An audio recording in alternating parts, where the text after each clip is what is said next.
Durante esta jornada, el presidente de Estados Unidos, Joe Biden, estuvo sometido a anestesia para un procedimiento sencillo de todas maneras, pero eso tuvo implicancias para Kamala Harris. ¿Qué pasó? Nos cuenta nuestro compañero Pablo Soto. ¿Cómo estás, Pablo? Muy bien, Claudia, muy buenas tardes. Se produjo un hecho histórico en la historia de Estados Unidos, porque con esta operación, este procedimiento médico, de que tuvo el presidente Joe Biden, la vicepresidenta Kamala Harris se transformó en la primera mujer en la historia de Estados Unidos en convertirse en la máxima autoridad del país, luego de que Joe Biden le traspasara de forma temporal el poder para poder ser sometido a este examen médico que requería estar bajo anestesia. Eso sí, ya terminó esta situación. Desde la Casa Blanca ya confirmaron que el mandatario retomó todas sus funciones luego de que Harris estuviera al mando cerca de 1 hora y media. Fueron exactamente 1 hora y 25 minutos en los que Biden estuvo bajo el efecto de esta anestesia. Biden llegó durante esta jornada hasta el hospital Walter Reed para ser sometido a un procedimiento de colonoscopía. La secretaria de prensa de la Casa Blanca dijo a través de Twitter que Biden ya está bien, se está recuperando, está de buen humor y permaneció durante más tiempo en el hospital para poder terminar con el resto de los exámenes físicos de rutina que se tiene que realizar el mandatario. Eso sí, el gobierno estadounidense va a dar a conocer en las próximas horas cuáles fueron los resultados de estos exámenes médicos que fueron aplicados al jefe de Estado. Cualquier detalle sobre la salud de Biden es vigilado muy de cerca, dada la especulación que existe sobre si va a mantener su intención que declaró ya de buscar un segundo mandato en el año 2024. Sí, bueno, acá hubo también, por supuesto, una actividad en la que tuvo que participar Kamala Harris y finalmente, claro, es bien simbólico, pero de todas maneras, ¿no? Es la primera mujer en asumir de alguna manera el poder, a pesar de que tiene que ver con que estaba inconsciente, Joe Biden, básicamente, ¿no? Sometiéndose a este procedimiento que de todas maneras es rutinario, es una colonoscopía y que a esa edad, sobre todo, está bueno que se lo hagan, ¿no? Ahora, ya está perfecto, entonces, haciendo sus funciones que los últimos días han estado marcadas por ciertas actividades y que están relacionadas con el cambio climático, porque sabemos que no todo el mundo quedó contento con los compromisos que hicieron los principales países en la COP26. Claro, pero de hecho, Claudia, uno de los tantos problemas, de los resquemores que existe es la avanzada edad que tiene Joe Biden. Recordemos que es uno de los presidentes con más edad que ha asumido en Estados Unidos, y toda esa especulación que además utilizó incluso Donald Trump durante la campaña presidencial es lo que genera ciertos resquemores respecto a su real estado de salud. Recordemos que incluso en la COP26 se quedó no dormido por completo, pero pestañeó en algún momento durante una de las jornadas de esta cumbre, lo que también empieza a generar ciertas dudas sobre su real estado de salud, sobre si está apto o no para el cargo. Era una de las tantas críticas. Ya, pero igual quedarse dormido, ¿a quién no le ha pasado? Sí, ¿no? Que no se queda dormido. Hasta yo me cabeceo acá. Oye, en clases, cuando uno era joven, igual se queda dormida. Claro, ahora tenemos que ver cómo está su real estado de salud con estos exámenes y ver finalmente, porque no sé si recordarán, cuando fue denominada Kamala Harris, que tenía que ser una persona joven porque se especulaba de que él iba a durar solo un mandato. Entonces, su sucesora efectivamente tendría que ser quien asumiera la vicepresidencia, que en este caso es Kamala Harris, que es una persona mucho más joven que él, y por lo tanto es una especie de campaña que se le habría estado haciendo a favor. Pero si vemos finalmente que el estado de salud de Joe Biden le permite continuar otros 4 años más y en total completar los 8 años en la Casa Blanca, se podría realizar sin ningún problema. Vamos a continuar porque hemos estado hablando sobre el nuevo foco de la quinta ola en Europa de la pandemia del coronavirus debido a la alta cifra de contagios. Todo esto como consecuencia de quienes aún no quieren vacunarse. Austria tenía que evaluar qué iba a pasar con el confinamiento a las personas que todavía no se vacunaban, que iba a durar 10 días, pero finalmente las autoridades decidieron decretar un confinamiento total y que va a durar, según dijo el canciller, por lo menos 20 días. Va a entrar en vigor este lunes y todo esto va a ser aparte de las otras medidas que también anunciaron desde el 1 de febrero. Las vacunas van a ser obligatorias. Es el país con la mayor tasa de incidencia y con las menos personas vacunadas de Europa Occidental. Es por eso que finalmente las autoridades deciden aplicar estas medidas de shock para evitar que sigan aumentando los contagios cuando en la última semana se registraron 15.000 nuevos casos en un país que solamente tiene 9 millones de habitantes. Acá lo que llama la atención es que efectivamente se había decretado el confinamiento, pero para las personas no vacunadas, que de todas maneras es una medida súper estricta, tomando en cuenta que sí, hay otros países que la podrían imitar, pero es impopular porque implica que las personas solo puedan salir para ir al supermercado, para ir a hacer deporte, pero no para ir a trabajar. O sea, acá también se pone en riesgo los puestos de trabajo de las personas después de un año que ya ha sido complejo en términos económicos, pero que se vuelva al confinamiento total, de todas maneras es una señal no solamente dentro de ese país, pero para Europa, ¿no? Que estamos viendo que hay varios países que están retrocediendo a pesar de que ya se tiene un conocimiento respecto a cómo funciona la pandemia. Vemos, por ejemplo, que se deja atrás en muchos países el uso de la mascarilla, cuando efectivamente es un muy buen elemento que no cuesta nada tenerlo, a pesar de que, claro, en verano hace calor, pero ahora allá están ya en otoño, entrando al invierno. Vemos las fiestas que se hacen sin aforo, como si estuviéramos en la normalidad y no en la nueva normalidad. Así que sin duda que es una señal primero de que no hay que bajar los brazos, de que hay que mantener el autocuidado y que hay que vacunarse. No sabemos cuánto tiempo más nos vamos a tener que vacunar. Es posible que sea una vacuna anual, bianual, etcétera, como lo es la influenza, por ejemplo, ¿cierto? No sabemos nosotros, en este caso, cuándo nos tendríamos que aplicar ya una cuarta dosis. Así que, bueno, ojalá que se tomen lecciones. Bueno, el caso de Rusia también es súper preocupante, a pesar de que ellos fueron los primeros en tener una vacuna, la Sputnik V.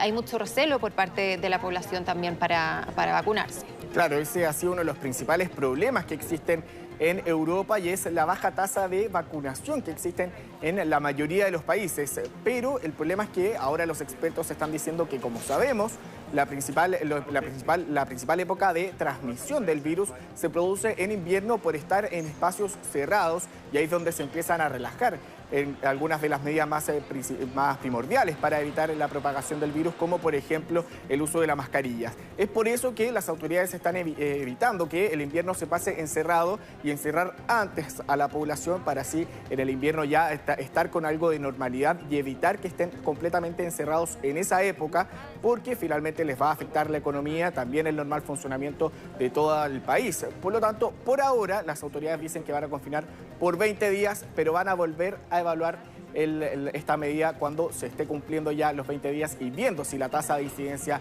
bajó o no en Austria.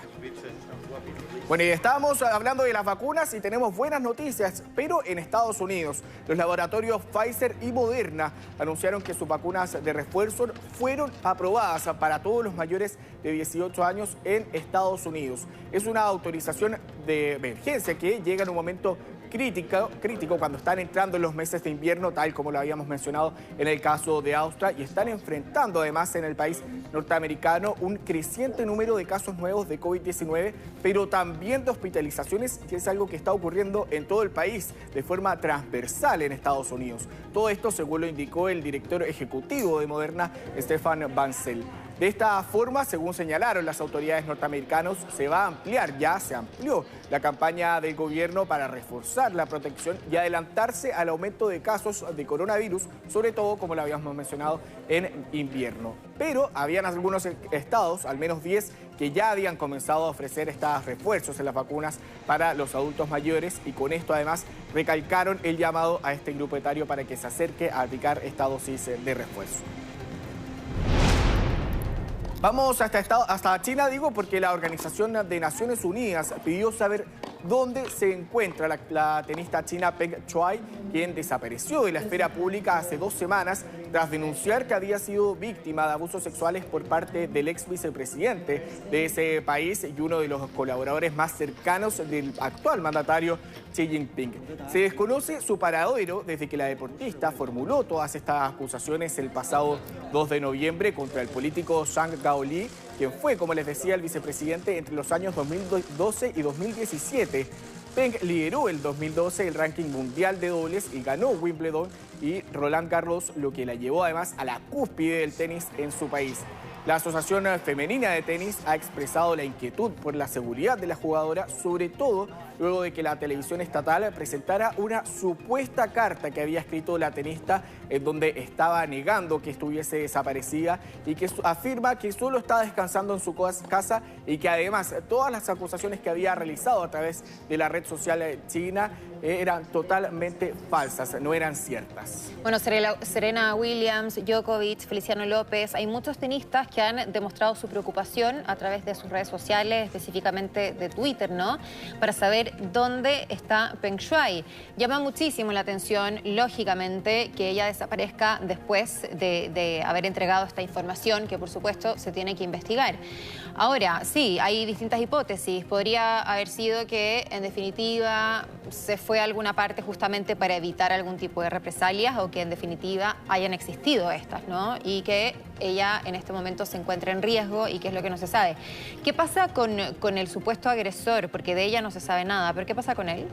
Con él no ha pasado nada, de hecho, él no se ha querido referir a este tema y desde el gobierno de China se refirieron en 2 ocasiones, miércoles y jueves, solo para mencionar que esto no era un tema político. Nada más, no quisieron dar más detalles al respecto y de hecho uno de los editores principales del Global Times, el principal medio escrito y que además actúa, algunos dicen como vocero finalmente del Partido Comunista China, dice que tienen que dejar de preguntar información sobre esta tenista porque finalmente ellos no lo están tomando en cuenta. De hecho, solo para que se hagan una idea, esta publicación en esta red social china, que es como el Twitter de ellos, duró cerca de 35 minutos en línea. Luego de eso la bajan y posterior a eso deciden eliminar toda referencia respecto a ella y bloquear su cuenta que tenía cerca de 500.000 de seguidores para evitar que se siguiera hablando respecto a este tema. Es algo que se produce constantemente en China cuando se acusan este tipo de agresiones sexuales y que se viene repitiendo este patrón. La diferencia es que esta vez los organismos internacionales empezaron a preguntar dónde se encontraba ella. No solo organismos, también como tú decías, otros deportistas, tanto tenistas, futbolistas y así un sinnúmero de personas, de personajes públicos que han estado exigiendo a China mayor información respecto a su paradero. Bueno, y las recientes balaceras y hechos de violencias en Cancún y Playa del Carmen hicieron que México tomara acciones para no perder la llegada de los visitantes. El gobierno anunció la creación del Batallón Turístico, un grupo de soldados que va a reforzar el control de sus playas y atracciones. Vamos a revisar todos los detalles en el informe que preparó Soledad Agüero. Pese a la pandemia, Cancún sigue siendo un destino codiciado para los turistas del mundo. Sin embargo, las últimas balaceras tienen a la costa del Caribe mexicano cada vez más en aprietos. Entre ellas la que afectó a un hotel de lujo este mes, cuando bandas de narcotraficantes arremetieron en la playa y dentro del edificio. Una crisis de violencia en esta joya turística que obligó al gobierno mexicano a lanzar un nuevo plan. Este plan de apoyo es el incremento de efectivos, la creación de un batallón de seguridad turística de la Guardia Nacional. El denominado batallón turístico incluye la movilización de 1.500 miembros de la Guardia Nacional a partir del 1 de diciembre en plena playa. El objetivo es reforzar la vigilancia en balnearios como Cancún, Playa del Carmen o Tulum. Y este año ha sido escenario de enfrentamientos armados que incluso han dejado víctimas extranjeras. Son hechos dolorosos porque pierden la vida seres humanos, nacionales y extranjeros. Y eso no se puede repetir. Lo cierto es que la violencia en México ha sido muy difícil de erradicar. En el último año hubo más de 35.000 asesinatos y esta jornada se encontró una fosa en Veracruz con 65 cadáveres y más de 5.000 restos humanos. La autoridad competente tiene que tomar cartas en el asunto para que los turistas, tanto nacionales como extranjeros, podamos venir. Pero me da tristeza no poder seguir viniendo a visitar ese estado tan bello. ¿De dónde lo llevan? El gran golpe que se dio ahora fue la detención de Rosalinda González, la esposa del Mencho, el líder del cartel de Jalisco Nueva Generación, uno de los más violentos y de mayor crecimiento dentro del país. Un tema difícil para México a pocos días de que se cumplan 15 años de una guerra contra las drogas que no ha dado resultados. Bueno, y vamos a terminar este recorrido por el mundo con una singular protesta que se llevó a cabo en Tel Aviv, en Israel. Modelos con ropas que fueron confeccionados con distintos tipos de basuras y plásticos desfilaron por esta ciudad como parte de un evento que fue organizado por la ONG Fashion Revolution para concientizar sobre el impacto al medio ambiente de todos estos residuos. De hecho, este es un movimiento de activismo de la moda que tiene como objetivo, de hecho, movilizar a los ciudadanos, a las industrias y también a los legisladores a través del trabajo de investigación y cómo afecta toda esta basura en el medio ambiente. Ahí lo estábamos viendo, había una chaqueta que estaba hecha con colillas de cigarros, ese vestido de novia que está envuelto en estas burbujas para poder envolver los distintos artefactos y que no se rompan, y además cajas de cartón que eran encontradas en las playas, que estaban en todas estas prendas y que se presentaron en este desfile de modas en el puerto de Tel Aviv en forma de protesta, criticando, por supuesto, como sabemos, los altos costos ambientales de la industria de la moda en el mundo. Bueno, lo vimos también en nuestro reportaje de Megacambio de nuestro compañero Felipe Vicencio, ¿no? Esto del fast fashion, cómo efectivamente se va comprando ropa y muchas veces no se recicla. Hay personas que botan la ropa, en definitiva, y sabemos todo lo que contamina. Los miles de litros de agua que se necesitan para hacer un par de jeans, por ejemplo, y que no siempre lo tomamos en cuenta al momento de comprar. Claro, y de hecho lo que hemos visto también acá en nuestro país, con el desierto que está cubierto con ropa que no ha sido bien tratada y que finalmente termina en un basural gigante, por supuesto, marcando todo lo que ha sido el medio ambiente y viendo cómo los afecta finalmente al ecosistema. Muy bien, Pablo. Gracias por acompañarnos. Nos vamos a ir a una pausa, como siempre, con imágenes interesantes.